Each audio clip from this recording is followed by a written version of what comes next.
और इस वक्त सीधे आपके लिए चलते हैं यूपी विधानसभा। बन करके लंबे समय तक दुनिया को अपनी ओर आकर्षित करेगा।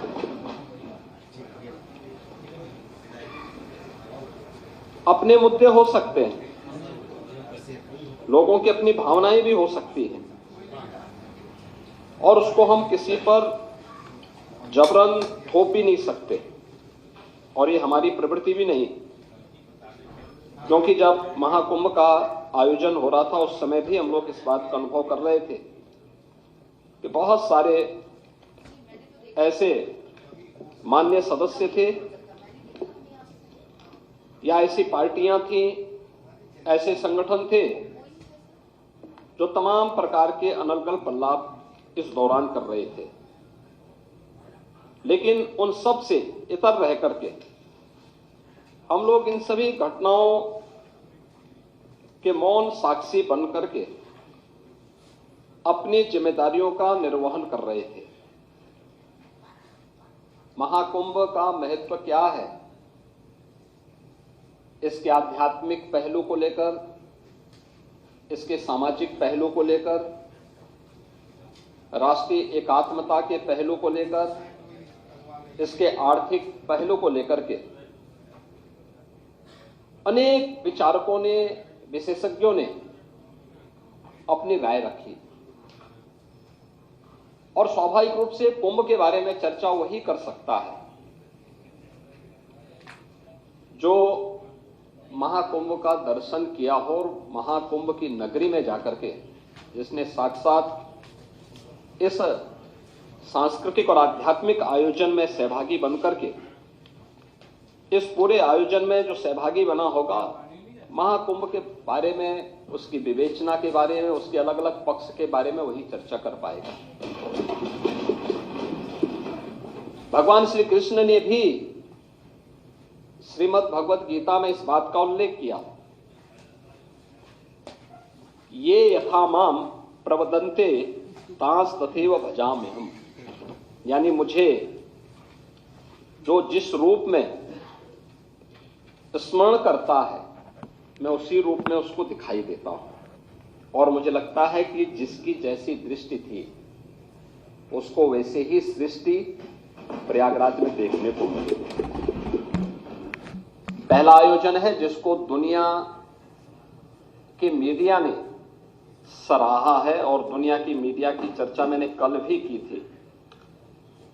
मैं उसको बहुत लंबा नहीं खींचना चाहूंगा, लेकिन फिर भी चाहे वह the wall street journal America का हो, बीबीसी लंदन हो, एक्सप्रेस ट्रिब्यून हो, द न्यूयॉर्क टाइम्स हो, राइटर्स हो, द गार्डियन हो, CNN हो, इन सब ने इस महाआयोजन की तारीफ की, इस महाआयोजन की तारीफ की। और यूनेस्को के निदेशक टिम कर्टिस ने भी महाकुंभ के बारे में कहा कि 2019 के कुंभ को यूनेस्को ने मानवता की अमूर्त सांस्कृतिक धरोहर के रूप में मान्यता दी। उन्होंने कहा कि इससे पहले 2023 में इसके सामाजिक, आर्थिक और पर्यावरणीय प्रभावों की निगरानी की जा रही थी। कुंभ मेला प्राकृतिक और सांस्कृतिक धरोहर के रूप में विश्व को एक नई दृष्टि प्रदान कर रहा है, और वे स्वयं भी महाकुंभ के हिस्सेदार बने थे, उसमें भागीदार बने थे। महोदय, आज का एक बहुत महत्वपूर्ण आर्टिकल है, मैं उसकी ओर भी सदन का ध्यान आकर्षित करना चाहूंगा।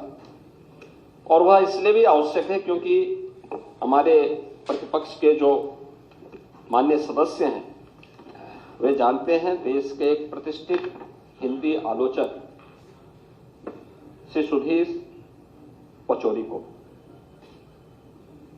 ये हमारे संघ विचारधारा के नहीं है, भारतीय जनता पार्टी से भी उनका कोई संबंध नहीं है। वे हमारी विचारधारा या अन्य इस प्रकार के मुद्दों की अक्सर आलोचना और आलोचनात्मक कार्यों के लिए ही वो जाने जाते हैं। महाकुंभ के बारे में उन्होंने लिखा कि समाज अपने अनुभवों में जीता है। उन्होंने बहुत सारी चीजें इसमें लिखी हैं। उन्होंने लिखा है कि 45 दिन लंबे अनुभव में हर रोज 1 से 1.5 करोड़ की संख्या में आती संगम में सहज अनुशासित भाव से आस्था की डुबकी लगाती और उतनी शांति से वापस जाती भीड़ ने अपने सद्व्यवहार से दुनिया के मीडिया को आकर्षित और अभिभूत किया। लेकिन ये भारतीय सनातन धर्म के अनुशासन को और उसकी आस्था को अभिव्यक्त किए जा रहे हैं विचार। उन्होंने ये भी लिखा है कि ऐसी उदारता, सहजता, सहनशीलता, विनम्रता और शालीनता गहरा आदर भाव पैदा करती है। यानी भारत के प्रति और सनातन धर्म के प्रति हर व्यक्ति के मन में यह जो भाव है, आपने देखा होगा 66 करोड़ 30 लाख से अधिक श्रद्धालु आते हैं और इन 45 दिनों में प्रयागराज हो, उत्तर प्रदेश हो, कहीं भी कोई लूट की घटना नहीं, कोई अपहरण की घटना नहीं, कोई दुष्कर्म बलात्कार की घटना नहीं, कोई भी छेड़छाड़ नहीं, कोई भी ऐसी घटना नहीं जिसके बारे में कोई अपने आप को शर्मिंदा महसूस करे। ये सामाजिक अनुशासन नहीं तो क्या है? एकात्मता का इससे अच्छा उदाहरण। जाति के भेद, सारी सीमाएं टूट गई। कोई जाति का भेद नहीं, कोई पंथ का भेद नहीं, कोई संप्रदाय का भेद नहीं, कोई क्षेत्र का भेद नहीं।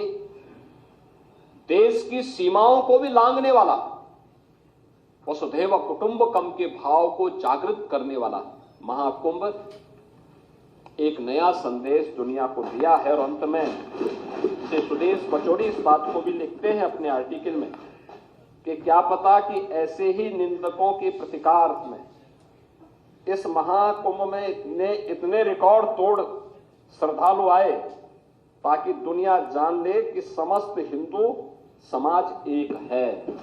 यानी जो लोग महाकुंभ की निंदा कर रहे थे,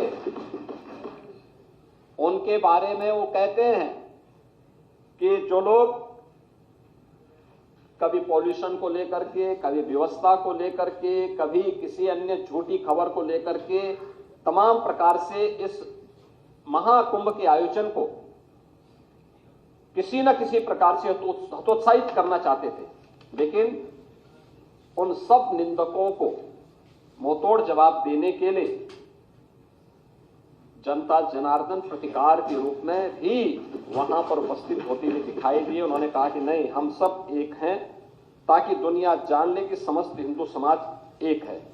यही नहीं, महाकुंभ ने एक नया हिंदू विमर्श भी पैदा किया है कि हे पश्चिमी आधुनिकता, जिसे तूने दूषित किया, वह अब भी हमारे लिए पवित्र है। याद करिए, जिस गंगा की पवित्रता और अविरलता के बारे में प्रश्न उठ रहा था 2014 के पहले, नमामि गंगे परियोजना के पहले उत्तर प्रदेश के अंदर मां गंगा 1000 किलोमीटर दूरी तय करती है, बिजनौर जनपद से बलिया जनपद तक। इन 1000 किलोमीटर के दायरे में सबसे क्रिटिकल पॉइंट, और एक क्रिटिकल पॉइंट केवल उत्तर प्रदेश के लिए नहीं था, गंगोत्री से लेकर गंगा सागर तक के इस पूरे 2500 किलोमीटर के दायरे में था, वह कानपुर था। कानपुर में 125 वर्षों से सीसाओं में 4 करोड़ लीटर सीवर प्रतिदिन गंगा जी में उड़ेला जाता था। हम आभारी हैं प्रधानमंत्री मोदी जी के, जिन्होंने नमामि गंगे परियोजना के माध्यम से इस योजना को प्रभावी ढंग से लागू करने के लिए हमें पर्याप्त धनराशि उपलब्ध करवाई। यद्यपि पैसा 2015 में भी उन्होंने उपलब्ध कराई, लेकिन समाजवादी पार्टी की तत्कालीन सरकार ने उसको लागू करने के लिए कोई कदम नहीं उठाए। ये जो प्रदूषण की बात करते थे ना, ये वही लोग हैं जो अपने समय में कुछ कर नहीं पाए और हमें अवसर मिला तो डबल इंजन की सरकार ने सीसा मऊ के उस सीवर पॉइंट को सेल्फी पॉइंट बनाने का काम किया। एक भी बूंद सीवर आज के दिन पे मां गंगा में कानपुर में नहीं जाता है। और यही बात उन्होंने कहा कि ये सीवर पॉइंट बनाने का काम किसने किया, सीवर वहां तक गिराने का काम किसने किया था, अंग्रेजों के समय प्रारंभ हुआ था। तो पश्चिम के जो विचारक आज हमें उपदेश देते हैं अपने करतूतों को नहीं देखते। और उन्होंने कहा कि उसको जिसको एक दूषित कहते थे भारत के सनातन धर्मावलंबियों के लिए वह मां गंगा आज भी उतनी ही पवित्र है। और इसलिए उन्होंने इन सभी चीजों की परवाह किए बगैर, क्योंकि उन्होंने कहा कि यही नहीं, महाकुंभ में एक नया हिंदू विमर्श भी पैदा किया है। ये पश्चिमी आधुनिकता जिसे तूने दूषित किया है वह भी हमारे लिए पवित्र है, क्योंकि यही हमारी सुरसरी है जो बहते बहते हरेक को पवित्र करती रहती है। और विज्ञान भी तो यही कहता है कि बहता हुआ जल अपने आप को पवित्र करता रहता है। हमारी नदी संस्कृति यही है। और आपने इस चीज को देखा होगा, मैंने पिछले दिनों जब मैं यहाँ पे राज्यपाल जी के भाषण में चर्चा के में भाग लेने के लिए यहां आया था, तब भी मैंने बताया था कि सेंट्रल पॉल्यूशन कंट्रोल बोर्ड के जो भी नमूने लिए जाते थे वह दोषों से लेते थे, लेकिन उत्तर प्रदेश सरकार के जो pollution control board Uttar Pradesh का है उसके अपने सैंपल कलेक्शन होते थे और लैब भी वहां मौजूद है। हमने कोई आउटसोर्स नहीं किया, बल्कि स्वयं के मैन पावर से सारे सैंपल लेते थे। और हम लोग देखते थे कि जिन क्षेत्रों में खासतौर पर आबादी वाले उन क्षेत्रों में जहां भैंस गाय नदी से इस पार से उस पार जाते हैं और वहां पे जब भैंस गाय नदी में नहाते हैं तो वहां पे फीकल कोलिफॉर्म की मात्रा बढ़ती है। लेकिन वही चीज आगे बढ़ती हुई जब जाती थी, संगम में जब भी नमूने लिए गए तो नमूने बीओडी के, डीओ के या फीकल कोलिफॉर्म के हमेशा वह शुद्धता के सभी मानकों को पूरा करते हुए दिखाई दिए हैं। और हर सैंपल को जनवरी से लेकर के फरवरी तक हर सैंपल वहां पे पास हुआ है। ये चीजें क्या दिखाती हैं कि हमारी मां गंगा या हमारी नदी संस्कृति